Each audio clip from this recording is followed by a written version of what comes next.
Hi, Dwi. I'm an artist facilitator.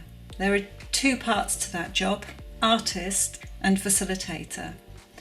As an artist, I do my own work, I have my own practice. As a facilitator, I draw other people out. And I've been doing this all through the 34 years I've been practicing as an artist. For the past few years, I've been working in healthcare settings. Currently, I work for Elysium Healthcare, who run secure units, secure hospitals. So this is for people who have severe mental health issues.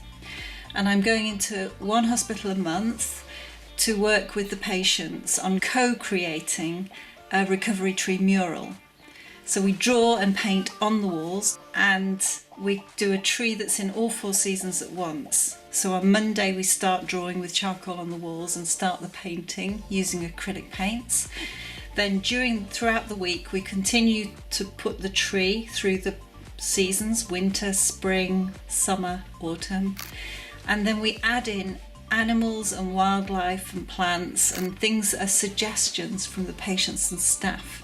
So every single one has a similar format, but they're all different, they're all unique. And they completely transform the settings that the patients are in. The act of painting together is therapeutic. I teach techniques and have the overall vision, but they bring the ideas. It's incredibly difficult work. You have to be very organised, flexible, responsive and responsible. This work that I'm doing now is using all the 34 years experience I have and is the most rewarding work that I've ever done. If you want to use your art to heal people, this is a brilliant way.